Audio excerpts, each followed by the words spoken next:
Hello, welcome to the Pursuit of Truth. So here is three different stories that are all connected in a way from Sky News that I've collected over the December period. First is to do with how the media are reporting, or possibly also how some people seem to be on the side of a killer because he killed someone, and I think a person to do with insurance, to do with healthcare in America. And they're talking about divided opinion. I doubt it is divided opinion.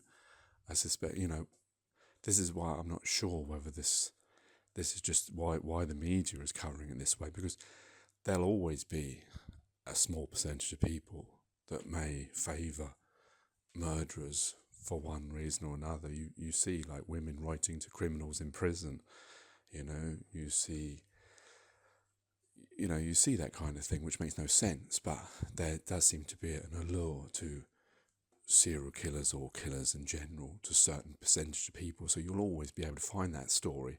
They could have found that story about any terrorist, I suspect. So I'm surprised why now this one's coming out. Is this because of the changing times? Is this because it's to do with insurance and healthcare and it's just an angle of a story? Or is it there is a bigger percentage of people, because it did show like a concert where they put his face up, which to me, that's why I put this on, because it's just amazing to see that someone, whatever the things to do with healthcare, which, obviously, as you know, I don't believe that money in healthcare, money shouldn't exist at all, but the idea of celebrating someone who killed a person who's just doing a job, is not, I doubt, is not the big honcho, and yet that's being glorified. Next one is Giselle Pellico, the big story, and this is like an amazing story to feel that how it was possible for 50 plus men to rape a woman who her husband put unconscious by, I guess, medication. And these men of different walks of life all thought it okay and defensible to rape this woman. I mean, that shows a lot about men and about society, and like it seems unfathomable to think that anyone would feel, that anyone would want to sleep with someone who's unconscious and think that that's okay. And yet this man was able to find plus 50 people of different walks of life, of different educations, different backgrounds, different careers, different money values and all that kind of stuff, that were willing to do that. I mean, it seems I'm surprised that he was able to find so many people that would commit that act willingly. And then the last one is about the same story as we seem to always see in America. Is it because of Trump's coming back? I don't know. But these police officers, it was on last night, police officers who, this man who I think he might have stabbed his girlfriend, he's been hauled in, his arms and feet being hauled into a bed, like some kind of dentist chair or something, and then being punched and kicked, and is dead now. I mean, it seems like nothing's changed since George Floyd. Nothing. I mean, how the police are meant to be there to protect. The police are not meant to be the criminals. How is anyone meant to trust the police when they do things like this? I mean, it's unfathomable that it's still happening, that people who are trying to do a job of protecting us are the criminals. Because all those men should be in prison instantly for they murdered a man who stabbed his girlfriend, but they murdered a man collectively. I wanted to put all of these because it shows just, how our society, that we think, oh yeah, this is the only way, we can't do anything different. Look how shit it is. This is just 3 examples, and there's many, many, many examples that I'll go through on Pursuit of Truth. Many examples that go through all of our walks of life, don't even get on the media. This is the world we live in. Is this the world we really want to live in? I'm going to play In the United States now, opinion is divided there over the man suspected of killing a healthcare boss on the streets of New York. Luigi Mangione has spawned a line of merchandise and even tattoos as Americans weigh up the state of their healthcare system in their country. Sky's James Matthews has been investigating. Mail shot 1235 6th Avenue. Hear me on this. He is no hero. We have a description on this perpetrator. How people can like this guy, that's a sickness, actually. And an insult to the intelligence of the American people. I think they should probably have a mural to Luigi somewhere, right? This was Luigi Mangione at his latest court hearing. A villain or a hero? On that question, America is divided. He's the alleged assassin who spawned a line in merchandise and in tattoos, condemned and celebrated simultaneously. If the motive for murder was anger with health insurance companies, here the sentiment at least is shared. In short, it's fantastically expensive, extraordinarily complex and frustrating to most Americans. People should have access to health care without being refused. The doctors know best, not the insurance companies. I wouldn't say that I endorse murder, no. But, you know. He's smiling. No, But I don't endorse murder, but. But what? But I'm glad that they're a little bit nervous. My son, he was in the emergency room for malaria. I received a bill for $20,000. If the regulators aren't going to do it, if the lawmakers aren't going to do it, if the voters aren't going to do it, at least it's nice if they've got some idea in their mind that there are ethical lines that they shouldn't cross. And murder isn't an ethical line. Brian Thompson is the healthcare executive who was gunned down. Sympathy has been sidelined by celebration of his alleged killer.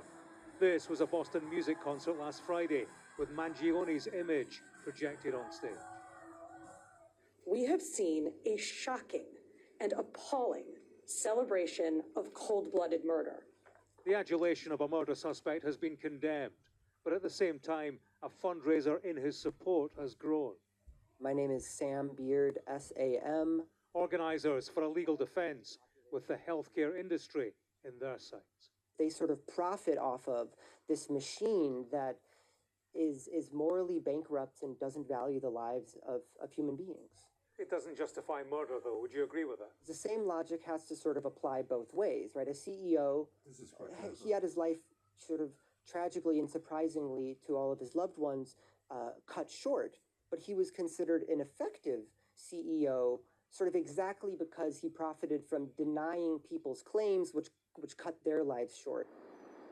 A man's murder has sharpened the debate here about health insurance companies putting profit before people, denying access to healthcare, typically at a time when a patient needs it most. It was a murder that's become so much more. James Matthews, Sky News, in Washington. Now, it was the trial that shocked France and way beyond. Yesterday, Dominique Pellicot and another 50 men were sentenced to a total of over 400 years in prison for the drugging and rapes of his then-wife, Giselle. She's become a feminist force and sparked a reckoning in the country over sexual violence. The psychiatrist who examined Giselle's former husband, Dominique, described the two very different sides he examined in the 72-year-old's personality. La première fois que j'ai rencontré The Monsieur first time Pellicot, I met Mr. Pellicot, j'ai été surpris I par was surprised. la différence entre Surprised by the difference between quelqu'un qui avait une présentation somebody who presented himself d'un vieux monsieur tout à fait bien intégré an older man, very well versed in society, well integrated. et qui, de notre côté, s'était fait attraper But on dans un the grand other magasin hand, he'd been en train de filmer sous les jupes de in jeunes a femmes. supermarket filming under women's skirts. I'm joined now by Emmanuel Dancourt, the president of Me Too Media. Emmanuel, thank you very much indeed for joining us here on Sky News. Is the scale of the judgment and the sentencing sinking in?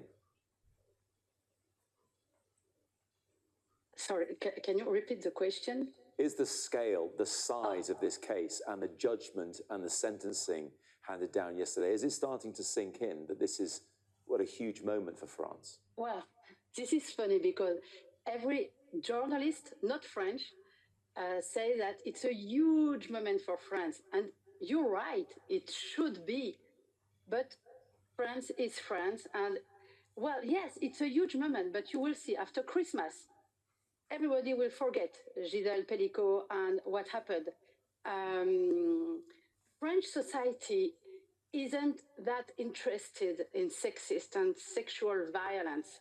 In France, you know, we have, if we talk about politics, we have left and right. And this subject of sexist and sexual violence is associated with the left. But in France, it is the right that runs the country. And so victims are kind of invisible. And when we speak, because I am a victim in a big French case, when we speak out in the press, we're accused of being a court of law. In France, for example, apart from feminists, no politician has mentioned the Pelicot trio. Everybody in the world talks about it, but the politics in France, no. President Macron said a first word today, just to say, thank you, Gisèle Pelicot. And that's it. From an outsider's perspective, because it's received huge interest here in the UK, huge interest, as you said there, Manuel, around the world. From an outsider's perspective, it seems strange, almost unbelievable, that there's less interest in those positions of power in France in the case. Yes, you're right. It's strange, and it's strange because our figures about sexism in France are terrible. 9 out of 10 women say that they have personally experienced a sexist situation. But if you take another figure, that among men aged between 25 and 34, almost a quarter of these men feel that it is something necessary to be violent when you have sex in order to gain respect. We have what we call the backlash in France about the Me Too movement. In France, if you would be living here, you would hear that, oh, we are fed up with the feminists, we are fed up with the Me Too movement. You know, just leave us alone, because people doesn't want to know. And Gisèle Pelicot changed a little bit this, because she became an icon. But I hope it will last, but not sure.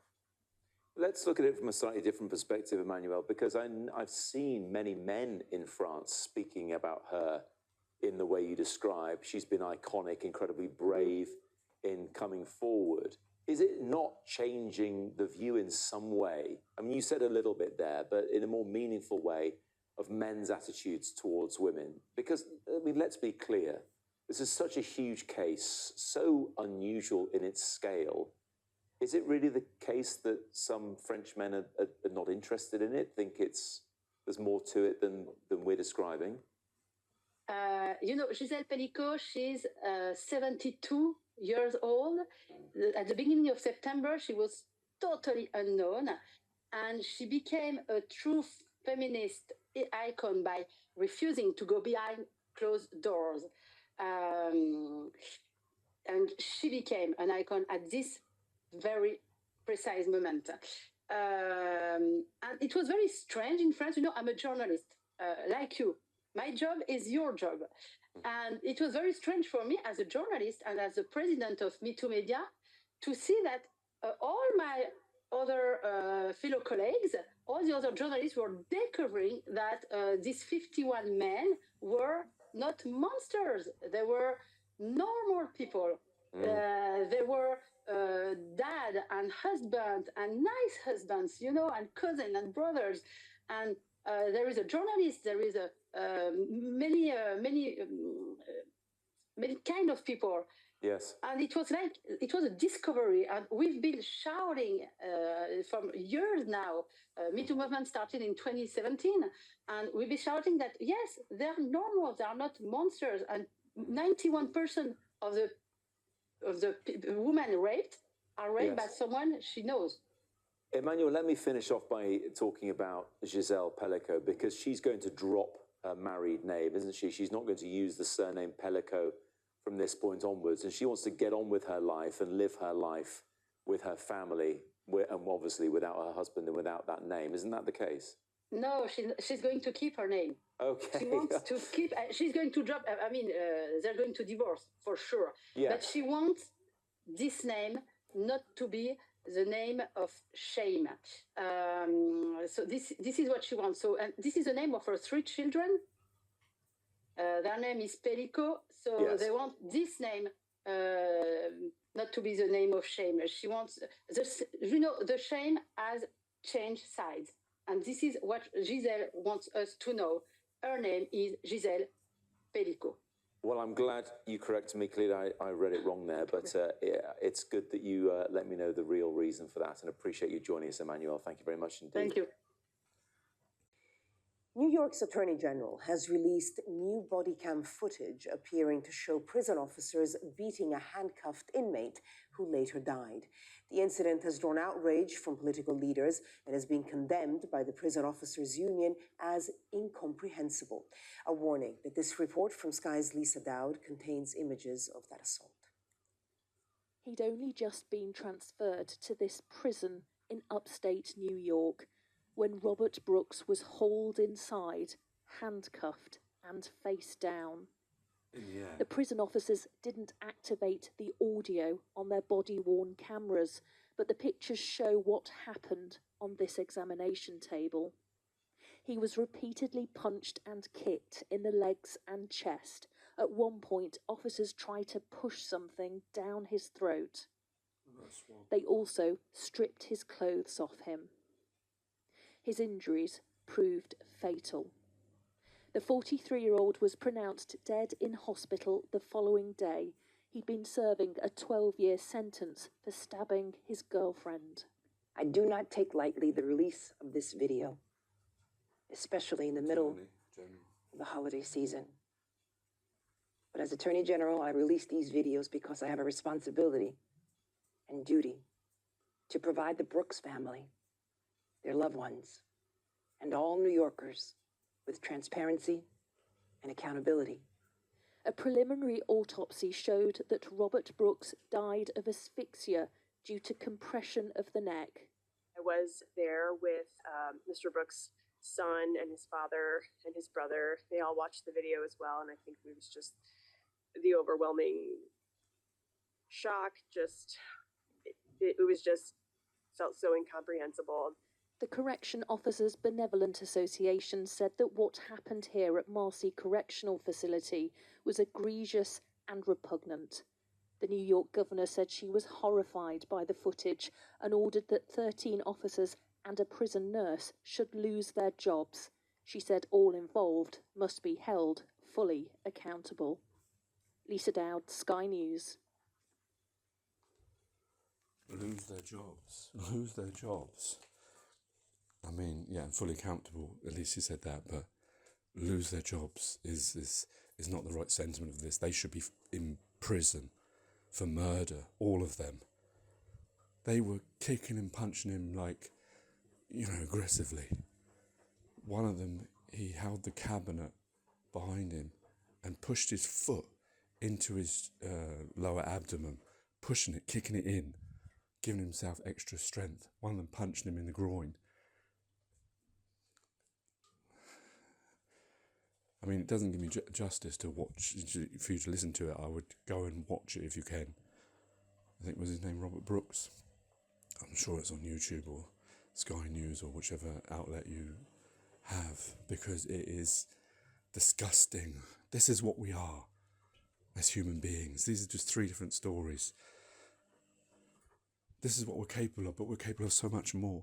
And I know we do lots of good things as well, but look at us.